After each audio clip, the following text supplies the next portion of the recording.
Amal itu bisa berbohong, tapi hati itu tidak bisa berbohong. Amrod itu penyakit-penyakit, pakai dot. Tapi kalau amrod pakai dal, itu artinya wong lanang sing seperti perempuan. BTS itu amrod. Itu loh munafik tapi wapik wong. Tidak mungkin sudah begitu. Orang munafik itu mana mungkin baik.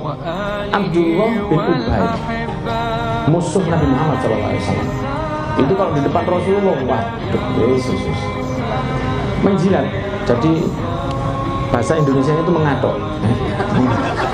Dia itu kalau di depan, ya kan ngatok kan bahasanya. Jadi ada hati yang sakit seperti hatinya orang munafik dan kafir. Ada hati yang salim. Salim itu selamat. Ya semoga hati kita ini hati-hati yang memang madhep kepada Allah Subhanahu wa Ta'ala. Kalau dua hati bertemu di jalan, jadinya hati-hati di jalan.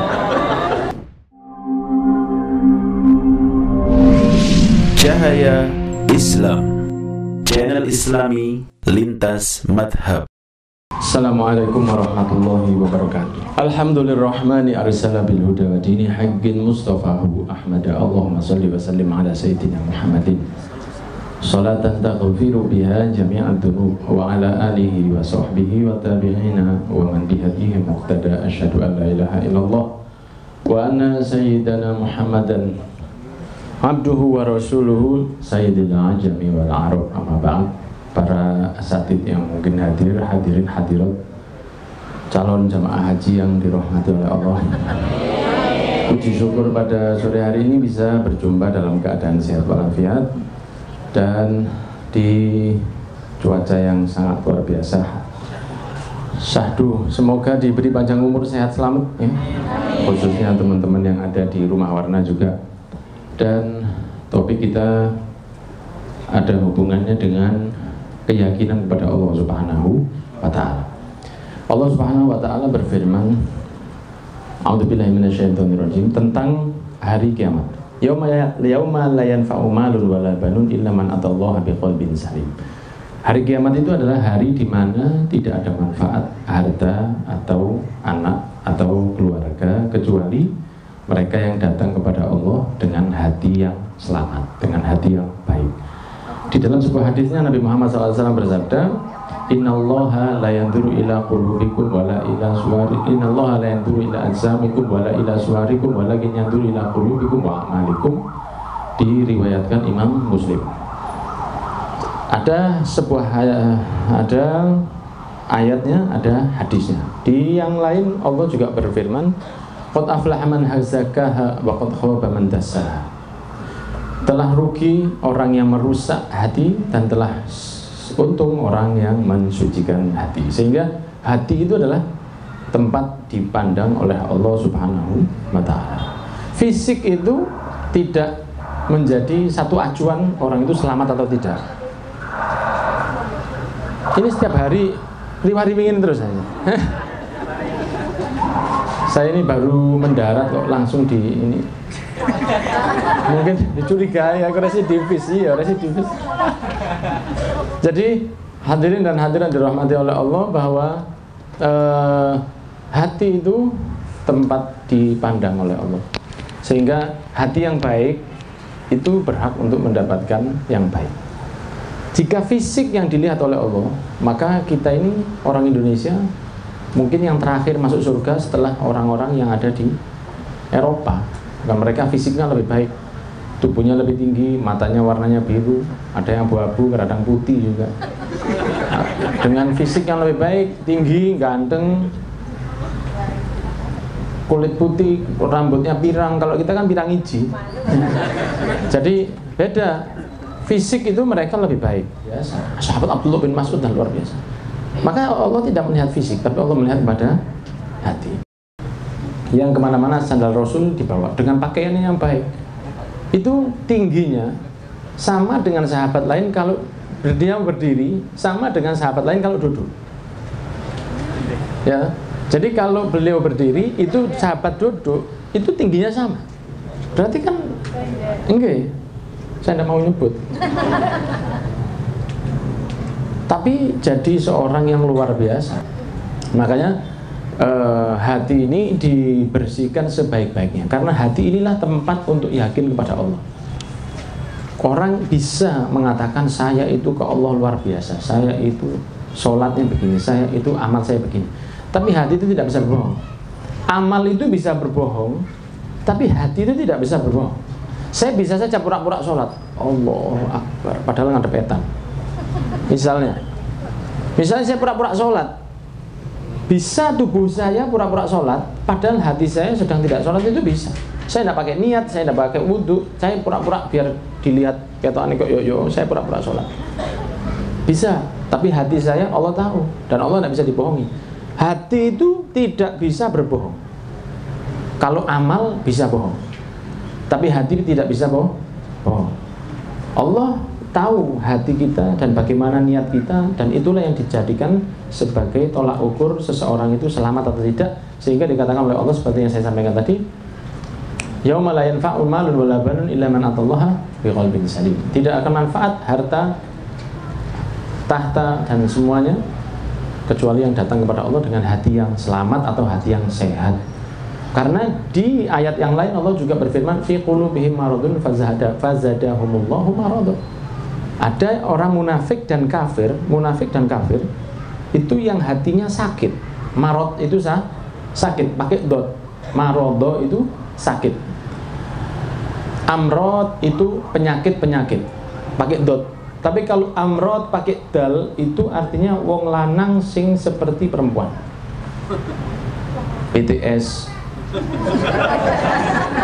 Itu amrod, ya kan? Amrod itu pakai dal, amrod, bukan amrod pakai dot, bukan amrod pakai dal. Sehingga amrod itu orang-orang sakit. Tapi kalau amrod itu orang-orang sakit. Kalau amrod itu laki yang medoi. Ya wajahnya ganteng tapi cantik. Ada kan? Dan golongannya K-pop itu, dan semuanya rata-rata memang begitu. Nah, sehingga fi qulubihim maradun, kata Allah, di hati mereka itu ada sakit. Ada sakit nifak, munafik, ada sakit tidak beriman. Tapi azabnya orang munafik itu di atas orang yang kafir. Kenapa? Karena orang kafir masih ada yang baik. Non muslim baik itu masih ada. Tapi munafik baik itu tidak mungkin. Itu loh, munafik tapi wapik wongnya, tidak mungkin, sudah begitu. Orang munafik itu mana mungkin baik. Abdullah bin Ubay, musuh Nabi Muhammad SAW, itu kalau di depan Rasulullah, waduh, wis. Menjilat. Jadi bahasa Indonesianya itu mengatok. Dia itu kalau di depan, ya kan, ngatok kan bahasanya. Itu kalau di ini masjid dia di depan masjid itu, dia woro-woro, ayo Jumatan gitu. Abdullah bin Ubay itu begitu. Ayo semuanya Jumatan. Ini loh Nabi Muhammad, ayo ditolong. Semua orang pertamanya pikir dia ini benar. Tapi setelah dia melakukan hal-hal yang buruk dari kemunafikan, semua orang akhirnya benci sama dia luar biasa. Dan ketika mati, Rasul dilarang oleh Allah mendoakan Abdullah bin Ubay, dilarang. Jangan disolati dan jangan didoakan karena sesungguhnya dia kafir, kata Allah Subhanahu wa ta'ala. Padahal dia tidak pernah keluar dari Islam. Dia tetap menyaksikan Allah sebagai Tuhan, Nabi Muhammad sebagai Rasul. Tapi tidak boleh disolati oleh Allah Subhanahu wa ta'ala. Dan Nabi Muhammad itu tidak punya dendam pribadi. Ketika Abdullah bin Ubay mati, anaknya itu datang, ya Rasul, ayah saya ini meninggal, Abdullah bin Ubay, Abdullah juga namanya. Itu Nabi Muhammad SAW itu langsung, ayo segera kita datang. Berarti Nabi Muhammad tidak ada dendam pribadi. Tapi Allah itu punya rasa cemburu. Apa rasa cemburunya Allah? Kalau hal-hal yang diharamkan oleh Allah didatangi, atau kekasihnya digarai. Digarai bahasa Indonesia ya? Huh? Dikerjai, wis. Kalau kekasihnya Allah dikerjai, itu Allah cemburu. Kadang yang dikerjain sudah memaafkan, Allah tidak memaafkan. Contohnya Abdullah bin Ubay ini dimaafkan sama Rasul. Di antara yang paling jahat dari fitnahnya Abdullah bin Ubay adalah mengatakan Siti Aisyah katanya selingkuh. di usia Siti Aisyah yang ke-12 tahun. Jadi Siti Aisyah umur 12 tahun dikatakan bahwa dia selingkuh. Dan dia yang paling ngompori itu, hashtag dan lain sebagainya. Makanya dia, Abdullah bin Ubay itu ketika mati, Rasul maafkan dia, tapi Allah tidak mau maafkan. Itulah bukti cintanya Allah kepada Nabi Muhammad SAW. Kalau orang kafir itu lain, dia masih mungkin baik, tapi kalau orang munafik tidak mungkin baik. Jadi ada hati yang sakit seperti hatinya orang munafik dan kafir, ada hati yang salim. Salim itu selamat. Ya semoga hati kita ini hati-hati yang memang madhep kepada Allah Subhanahu wa taala. Kalau dua hati bertemu di jalan, jadinya hati-hati di jalan. Jadi hati ini yang dilihat oleh Allah Subhanahu wa taala. Hati ini dilihat. Maka bagaimana dengan hati kita? Hati itu bisa jadi baik, hati itu bisa jadi buruk kalau kita mau usaha. Makanya Allah mengatakan qad aflaha man zakkaha wa qad khaba man dassaha. Telah beruntung orang yang mensucikannya, telah merugi orang yang mengotorinya. Maksudnya di sini bahwa mengotori atau membersihkan itu orangnya mau atau tidak, karena kembali ke orangnya. Makanya kadang kan begini, duh mandar hatiku iki cek iso bersih apa ya, dibersihani. Saya sering dapat pertanyaan itu, gimana caranya sabar? Ya sabar. Gimana caranya istiqomah untuk bisa syukur? Ya bersyukur. Tidak ada doa untuk begitu kalau tidak ada usaha. Jadi harus memang dipaksa. Ya apa caranya sabar? Ya dipaksa. Push the limit, ya. Katanya itu push the limit. Apa push the limit itu? Coaching. Push itu paksa atau tekan atau doronglah batasan kita. Anda itu, kita ini bisa memaksa batasan kita itu supaya lebih besar. Jadi kalau kita tuh merasa bahwa saya itu kalau kehilangan uang 10.000 itu saya masih sabar, kalau 20.000 itu saya tidak sabar. Ketika kehilangan 20 dipaksa sabar, nanti naik. Nanti kalau 100.000 baru berat, dipaksa lagi, terus begitu. Jadi memang dipaksa, dan tidak akan Allah memberikan cobaan kepada seseorang kecuali Allah tahu kalau dia maksa dia bisa. Tidak mungkin diberi cobaan seseorang yang Allah tahu bahwa kalau saya kasih dia tidak kuat, tidak mungkin. Makanya kadang-kadang beda-beda cobaan manusia. Jangan pernah melihat saya begini kok itu lebih enak. Tidak mungkin. Karena cobaan itu sifatnya bisa jadi enak, bisa jadi tidak enak. Tinggal hati kita nerimanya gimana. Ada yang cobaan itu dari rumah tangga contohnya, gitu. Dari suaminya, atau dari istrinya, atau suami istri baik dari anaknya, atau semua istri anak baik semua rezekinya. Rezeki baik, rumahnya belum punya. Rumah dikasih semua sudah cangkep, sudah perfect. Tapi masih ada cobaan lagi apa? Syukur dari kepada Allah. Karena cobaan itu tidak selalu jelek. Cobaan itu tidak selalu banjir, kemudian topan lesus, kemudian meteor tiba, kucing mati. Bukan hanya itu. Cobaan itu bisa jadi enak, seperti Nabi Yusuf. Cobaannya Nabi Yusuf itu enak. Diuber-uber wong wedok ayu itu enak. Ayo gak enak, ayo coba. Pasti enak, pasti seneng. Nggak mungkin orang laki diuber wedok, astagfirullah, gak mus. Ya situ mungkin, ya kalau sudah jadi wali mungkin begitu. Kalau wali murid ini tidak pernah aman. Hati ini jangan pernah merasa bahwa hati kita itu sudah selamat. Itu yang paling bahaya. Seorang yang muslim yang bertakwa kepada Allah, dia akan banyak bertakwa dan hatinya selalu takut imannya hilang. Itu muslim yang baik. Muslim yang baik itu dia akan bertakwa kepada Allah dan dia takut hatinya lepas iman. Itu muslim yang baik. Kalau hati itu ada rasa munafik, dia tidak banyak beramal dan dia merasa aman. Seperti saya beri contoh, ada seorang, ini agak menggok sedikit masalah bahaya perzinahan ini. Ada satu ustadz saya tahu, dia punya pondok dan istrinya punyai, masih muda, sudah punya anak, baru ngafalkan Quran. Berarti kan istiqomahnya luar biasa. Kan berat, anaknya 4 atau berapa baru ngafalkan Quran dan hafal, Masya Allah. Berarti kan perjuangannya luar biasa. Anak 4 ngafalkan Quran, sukses. Subhanallah, pernah saya ketemu sama beliau ini di satu acara. Kemudian waktu naik mobil, saya nyetir, bawa mobilnya mertua. mobil sedan, kan berarti cuman 5 orang. Ustadznya yang punya pondok ini tadi, karena kita mau berangkat bareng, istrinya duduk di belakang dengan santrinya laki.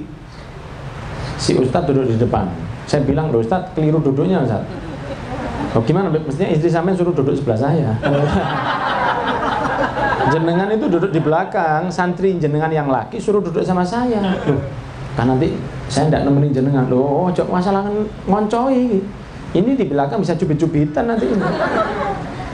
Oh gitu ya, dia ya, saya tidak ada perasaan. Loh, gak iso. Jangan pakai tidak ada perasaan, jangan husnudon kalau sama masalah zina. Tidak ada husnudon masalah zina. Insya Allah kalau nak bobo gak iso. Harus suudon. Urusan zina harus suudon. Dapat berapa waktu? Mungkin 2 tahun datang ustadz itu mengatakan, Bib saya sudah viral. Astagfirullah. Kok mendadak? Enggak, saya ingin cerita. Ternyata istri saya itu mengadakan perselingkuhan dengan santri saya. Di rumah saya ketangkep basah 4 kali. Bu, 4 kali. Bayangno sabare ustadz ini. Ketangkep basah itu 4 kali. Dimaafkan, lagi, dimaafkan, lagi, dimaafkan sampai 4 kali. Seperti kelandes. Ini podo ngerti ilmu nih. Makanya hati-hati, laki-laki perempuan kita jangan pernah gini. Hati saya itu tidak ada apa-apa. Kita cuman ngaji. Oh, iya sekarang. Tahun depan. Bisa. Makanya hati ini hati-hati. Dibersihkan dengan hal-hal yang baik. Supaya kita tahu kepada Allah itu bagaimana. Seperti hatinya Nabi Muhammad SAW. Itu hati yang terbaik.